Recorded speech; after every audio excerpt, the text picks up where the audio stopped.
There are enough of us. There's another option, Alice said quietly. Edward turned on her in fury, his voice a blistering snarl. There is no other option! Evan and I both stared at him in shock, but Alice seemed unsurprised. The silence lasted for a long minute, as Edward and Alice stared each other down. I broke it. Does anyone want to hear my plan? No, Edward growled.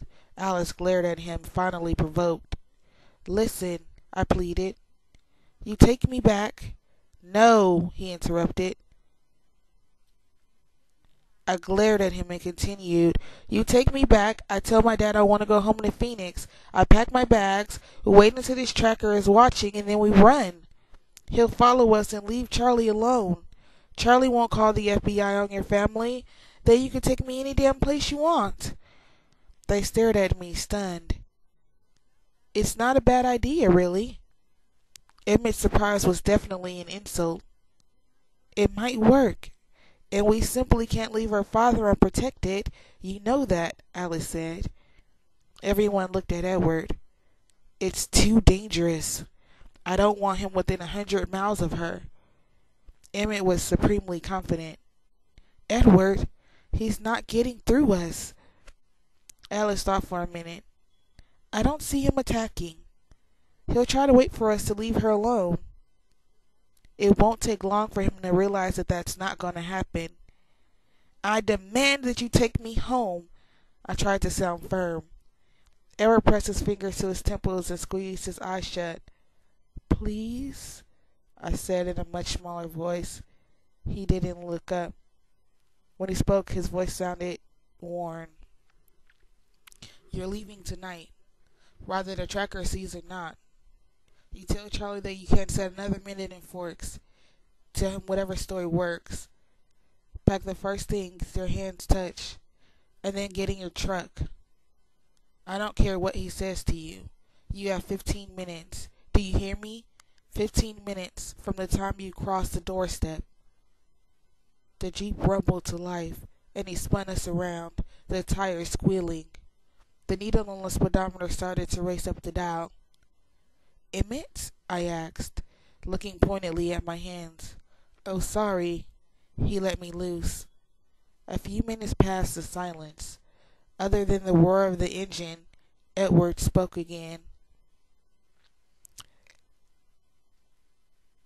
This is how it's going to happen. When we get to the house, if the tracker is not there, I will walk her to the door, and she has 15 minutes. He glared at me in the rearview mirror. Emmett, you take the outside of the house.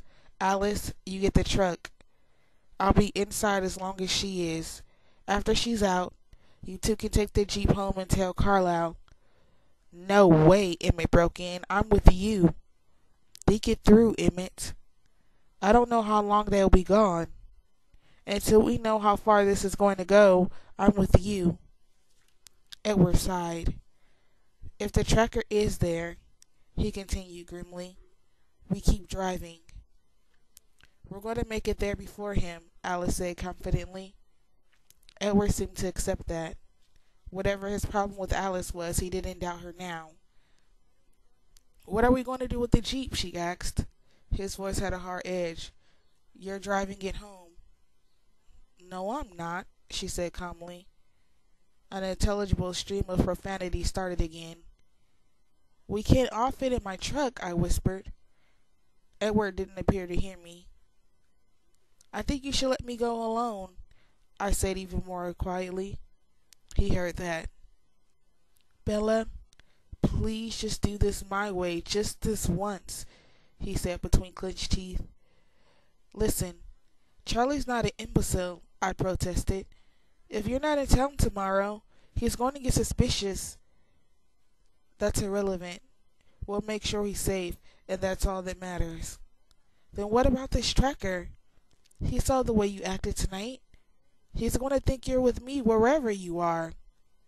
Emmett looked at me, insultingly surprised again. Edward, listen to her, he urged. I think she's right. Yes, she is, Alice agreed. I can't do that. Edward's voice was icy. Emmett should stay too, I continued. He definitely got an eye full of Emmett. What? Emmett turned on me. You'll get a better crack at him if you stay, Alice agreed. Edward stared at her incredulously. You think I should let her go alone? Of course not, Alice said. Jasper and I will take her. I can't do that, Edward repeated, but this time there was a trace of defeat in his voice. The logic was working on him. I tried to be persuasive. Hang out here for a week. I saw his expression in the mirror and amended. A few days. Let Charlie see you haven't kidnapped me, and lead this James on a wild goose chase. Make sure he's completely off my trail, and then come and meet me. Take a roundabout route, of course, and then Jasper and Alice can go home. I could see him beginning to consider it. Meet you where? Phoenix, of course. No. He'll hear that's where you're going, he said impatiently. And you'll make it look like that's a ruse, obviously. We'll know that he's listening. He'll never believe that I'm actually going where I'm saying I'm going. She's diabolical, Emmett chuckled. And if that doesn't work, there are several million people in Phoenix, I informed him. It's not that hard to find a phone book. I won't go home. Oh? He inquired, a dangerous note in his voice. I'm quite old enough to get my own place. Edward will be with her, Alice reminded him. What are you going to do in Phoenix? He asked her scathingly. Stay indoors? I kind of like it. Emmett was thinking about cornering James, no doubt. Shut up, Emmett. Look, if we try to take him down while she's still around, there's a much better chance that someone will get hurt. She'll get hurt, or you will, trying to protect her. Now, if we get him alone... He trailed off with a slow smile. I was right. The Jeep was crawling slowly along now as we drove into town. Despite my brave talk, I could feel the hairs on my arms standing up. I thought about Charlie, alone in the house, and tried to be courageous. Bella. Edward's voice was very soft. Alice and Emmett looked out their own windows. If you let anything happen to yourself, anything at all, I'm holding you personally responsible. Do you understand that? Yes, I gulped. He turned to Alice. Can Jasper handle this? Give him some credit, Edward. He's been doing very, very well, all things considered. Can you handle this? He asked. And graceful little Alice pulled back her lips in horrific grimace and let loose with a guttural snarl that had me cowering against the seat in terror. Edward smiled at her. But keep your opinions to yourself, he muttered suddenly.